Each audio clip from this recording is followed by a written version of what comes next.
आप सभी साथियों को क्रांतिकारी जय भीम, जय संविधान, जय बहुजन, जय मूल्यवासी। साथियों, जितनी गद्देदारी आरएसएस ने इन देशों के साथ किया, उतनी गद्देदारी आज तक इस देश के कोई भी धर्म संगठन ने नहीं किया है।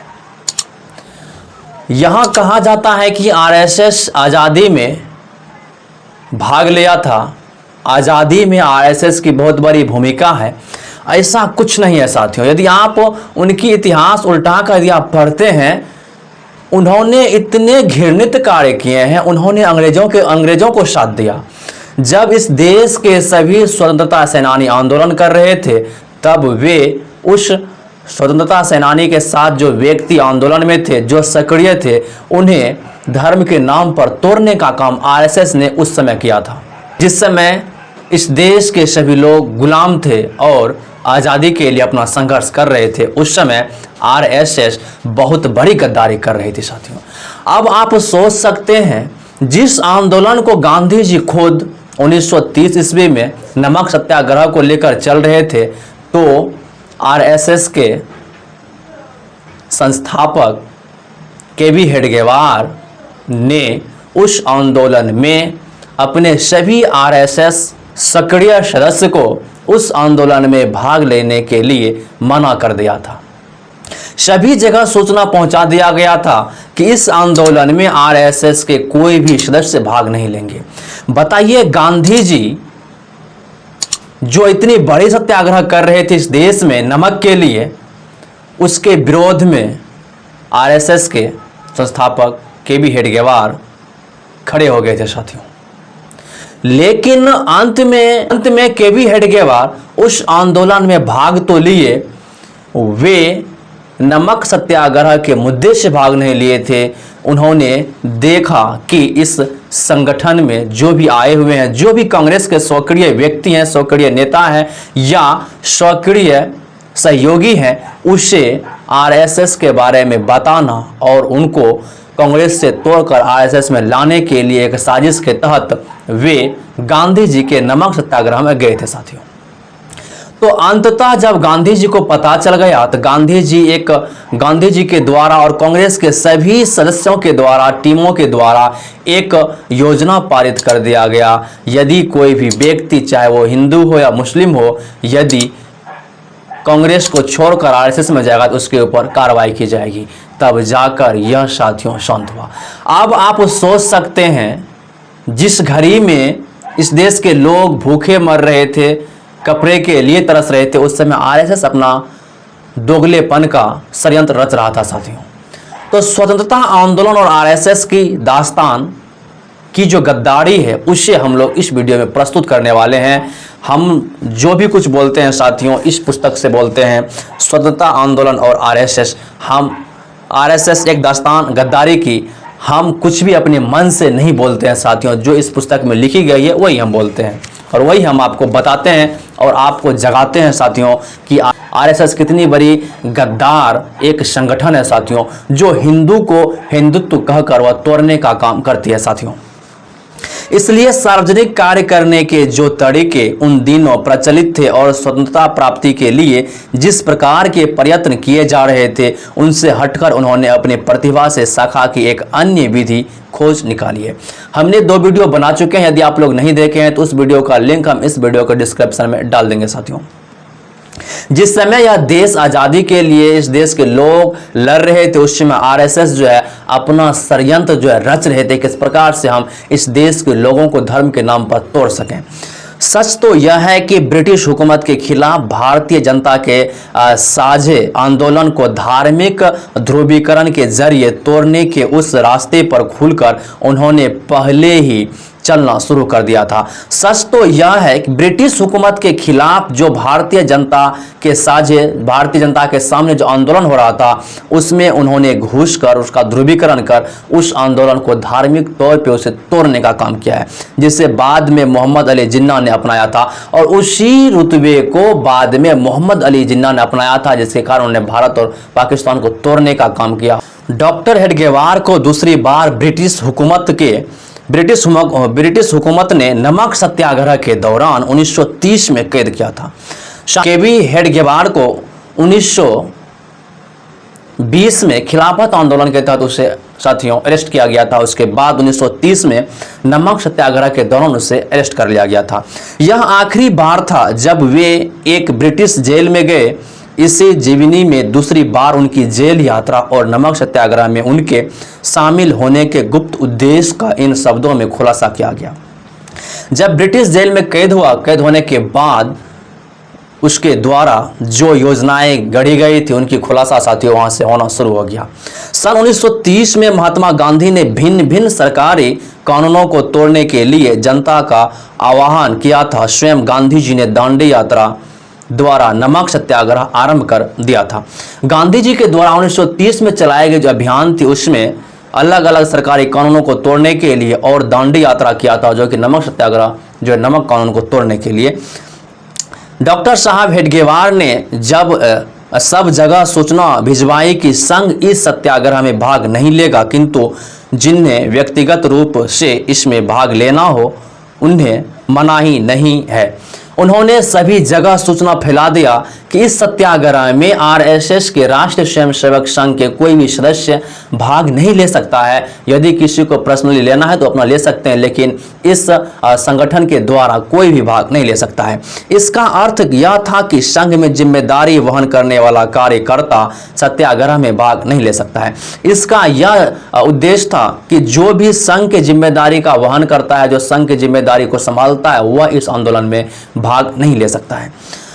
बहरहाल तुरंत अंगेज ढंग से डॉक्टर साहब खुद गांधी जी के दांडी नमक सत्याग्रह में निजी तौर पर शामिल हो गए। उसके बाद हेडगेवार जो है निजी तौर से गांधी के द्वारा की गई नमक सत्याग्रह दांडी यात्रा में उन्होंने भाग लिया, उसमें शामिल हुआ निजी तौर पे।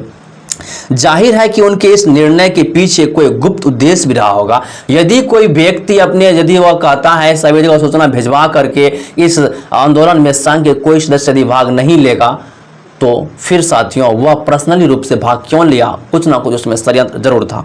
हम इसके बारे में आरएसएस की ओर से प्रकाशित उनकी जीवनी से जान सकते हैं। उनके बारे में हम आरएसएस के द्वारा जो प्रकाशित जीवनी है उनसे साथियों हम जान सकते हैं। ऐसा विश्वास भी डॉक्टर साहब के मन में था कि जहां जो स्वतंत्रता प्रेमी, त्यागी व प्रतिष्ठित मंडली साथ में रहेगी, उनसे संघ के संबंध में चर्चा कर उन्हें काम के साथ जोड़ा जा सकेगा। उनका यह उद्देश्य था इस संघ में जो भी नमक कानून के विरोध में आए हुए सदस्य हैं, जो क्रांतिकारी हैं, जो सक्रिय हैं, उसे तोड़कर हम आरएसएस में जोड़ने का काम करेंगे। इस संदर्भ में आगे इस जीवनी में बताया गया है कि डॉक्टर साहब ने भी इस पूरी कालावधि में क्षण भर के लिए भी संघ के कार्य को आंखों से ओझल नहीं होने दिया। तो डॉक्टर साहब जो है इस पूरे काल अवधि में नमक सत्याग्रह में अपने संघ के कार्य को एक बार ओझल होने नहीं दिया। जितना समय रहे वह अपने संघ के कार्य के लिए वहां अपना समय व्यतीत किया, ना कि नमक सत्याग्रह के लिए। उन्होंने कारागृह में आए समस्त नेताओं और कार्यकर्ताओं से निकट के संबंध जोड़े, उन्हें संघ कार्य समझाया और उनसे भविष्य में कार्य के लिए सहयोग करने का आश्वासन भी प्राप्त कर लिया। जब वह कारागार में था तो उस कारागार में मौजूद जो भी सदस्य थे सभी को उन्होंने जोड़ने का काम किया, उसे समझाया, संघ का कार्य समझाया और उसे आश्वासन दिया और प्राप्त कर उसके जो साथियों उसके साथ जो है उसे सदस्य भी बना लिया गया। कार्य विस्तार के लिए एक बड़ी छलांग लगाने की योजना बनाकर वे जेल से बाहर आए। कार्य की बहुत बड़ी योजना बनाकर और छलांग मारकर जो जेल से बाहर आए। जाहिर है कि डॉक्टर हेडगेवार दूसरी बार जेल यात्रा आंदोलन के मकसद से सहमत होने की वजह से नहीं, या स्वतंत्रता आंदोलन में भागीदारी के उद्देश्य लेकर भी नहीं, बल्कि हिंदुत्व के एजेंडे को कांग्रेसी कार्यकर्ताओं को भी शामिल करने का मकसद पूरा करने के लिए गए थे। इससे सारी बात क्लियर हो जाती है, बातें जाहिर हो जाती है कि दूसरी बार जो हेडगेवार जो जेल गए थे, कारागार गए थे, वे कांग्रेस को तोड़ने के लिए, उसे तोड़कर अपना संघ बनाकर आरएसएस में शामिल कर इस देश के हिंदुत्व को तोड़ने का काम उन्होंने किया। उनकी नज़र उन कांग्रेस कार्यकर्ताओं पर भी थी जो असहयोग आंदोलन में शामिल थे और सभी धर्मों में आस्था रखने वाली भारत की जनता के अखंड स्वतंत्रता संग्राम का बैनर उठाकर जेल जा रहे थे। और उनकी नज़र उन सभी व्यक्तियों पर थे जो कि सक्रिय स्वतंत्रता सेनानी थे, जो असहयोग आंदोलन में भी शामिल हुए थे। उनकी नज़र उन्हीं पे था साथियों। दरअसल कांग्रेस नेतृत्व को भी जल्द समझ में आ गया कि तमाम सांप्रदायिक और विजनकारी संगठन अपनी सातिर साजिशों को अंजाम देने के लिए कांग्रेस कार्यकर्ताओं के गलत इस्तेमाल की कोशिश में लगे हुए हैं। जो कांग्रेस के संगठन थे उसे पता चल गया कि ये जो है हेडगेवार या जो भी अन्य संगठन हो, कांग्रेस के संगठन को तोड़ने के लिए, कमजोर करने के लिए बहुत बड़ा षड्यंत्र कर रहा है। इसलिए 1934 में अखिल भारतीय कांग्रेस कमेटी ने बाकायदा एक प्रस्ताव पारित करके कांग्रेस सदस्यों के लिए जो है आरएसएस, हिंदू महासभा और मुस्लिम लीग के सदस्य बनने पर रोक लगा दिया गया था। उसके बाद यदि कोई भी व्यक्ति आरएसएस में और हिंदू मुस्लिम या जो मुस्लिम लीग के सदस्य यदि बनेगा तो उसके ऊपर रोक लगा दिया गया था। इससे खास तौर पर ध्यान में रखा जाना चाहिए कि जिन दो मौकों पर डॉक्टर हेडगेवार ने जेल यात्रा की, दोनों बार वे कांग्रेस के आह्वान पर जेल गए।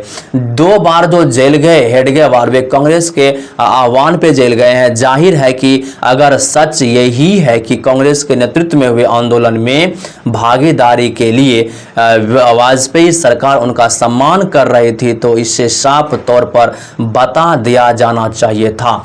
इसे जो है बता देना चाहिए था। कांग्रेस जब इतना इसको सपोर्ट कर रही थी तो फिर बीजेपी का या जो तलवार चाटने का काम किया, जिसे बता देना चाहिए था। दूसरी तरफ इस तथ्य पर भी गौर करें कि अगर उन्हें राष्ट्रीय स्वयंसेवक संघ के संस्थापक के तौर पर सम्मानित किया गया है तो उनका योगदान, जिस पर उनका दबाव बनता है, यह रहा है कि वे हिंदुत्व राष्ट्र के उस सांप्रदायिक और विध्वंस विचारधारा का प्रचार प्रसार कर रहे थे जिसने देश के स्वतंत्रता आंदोलन को विभाजित करके उसे भीतर से नुकसान पहुंचाया जा सके। यदि उसे स्वयंसेवक राष्ट्र संघ के संस्थापक के तौर पर सम्मानित किया गया था, यदि हेडगेवार को राष्ट्र स्वयंसेवक संघ के संस्था के नाम पे उसे यदि सम्मानित किया गया तो उसे इसलिए सम्मानित किया गया उस देश में जो उस समय जो आंदोलन चल रही थी उस आंदोलन को तोड़ने के लिए और हिंदुत्व को तोड़कर इस आंदोलन को कमजोर करने के लिए बहुत बड़ा षड्यंत्र रचा था, इसलिए उसे सम्मानित किया गया था। देश की जनता यह जानना चाहेगी कि 1947 से पहले ब्रिटिश साम्राज्यवाद के शिकंजे से भारत को आज़ाद करने के लिए आरएसएस ने कौन कौन से आंदोलन छेड़े। देश ये जानना चाहती है कि 1947 से पहले ब्रिटिश सरकार साम्राज्यवाद के शिकंजे से भारत को आज़ाद दिलाने के लिए आरएसएस ने कौन कौन से आंदोलन जो है छेड़े। उनके नेताओं और कार्यकर्ताओं में से किन लोगों ने औपनिवेशिक शासन के दमन और उत्पीड़न का सामना किया, उसके कौन से कार्यकर्ताएं जो है लोगों से जो औपनिवेशिक शासन के दम पर उसे उत्पीड़न कर जो उससे सामना किया। भारत के स्वतंत्रता संग्राम में राष्ट्रीय स्वयंसेवक संघ का एक भी कार्यकर्ता अंग्रेजों के खिलाफ संघर्ष करते हुए शहीद होने की बात तो दूर रही, आरएसएस के उस समय के नेताओं जैसे कि गोवलकर, दीनदयाल उपाध्याय, बलराज मधोल, लालकृष्ण आडवाणी, के.आर. मलकानी या अन्य किसी आरएसएस सदस्य ने किसी भी तरह का महान मुक्ति आंदोलन में हिस्सा नहीं लिया था। साथियों, भारत में 1947 से पहले जो देश आज़ाद नहीं था उस आंदोलन में किस प्रकार की क्रांति इन्होंने आरएसएस के द्वारा छेड़े, उनका जो है साथियों ब्यौरा, उनकी व्याख्या हमको दें। उसके बाद हम जानेंगे कि आरएसएस जो देश की आज़ादी के लिए लड़ाई लड़े थे या भारत में स्वतंत्रता संग्राम में राष्ट्रीय स्वयंसेवक का कोई भी व्यक्ति, चाहे वो हेडगेवार हो, लालकृष्ण आडवाणी हो, बलराज माधोल हो, उसके बाद जो भी के.आर. मलकानी हो, कोई भी स्वतंत्रता आंदोलन में भाग नहीं लिया, तो फिर हम कैसे माने, कैसे जाने कि आरएसएस की बहुत बड़ी भूमिका थी देश को आज़ादी दिलाने में। साथियों, इससे तो यही पता चलता है कि सबसे बड़ा गद्दार इस देश में आरएसएस था और अभी भी है। पहले भी हिंदुत्व को बांटता था और अभी भी हिंदुत्व को बांटता है और अभी पहले भी जातिवाद करता था और अभी भी जातिवाद करता है। साथियों, इसलिए हिंदुत्व का जो चोला पहनकर आरएसएस आ चुका है तो उससे आप लोग समझिए अपने आप में मत उलझिए, उसके बारे में आप जानिए साथियों। क्या मैं जो बोल रहा हूँ वह सही बोल रहा हूँ? तो आप अपनी राय कमेंट बॉक्स में अवश्य दीजिएगा। मिलते हैं फिर नेक्स्ट वीडियो में। जय भीम, जय संविधान, नमो बुद्धाय, जय हिंद, जय मूल्यवान साथियों।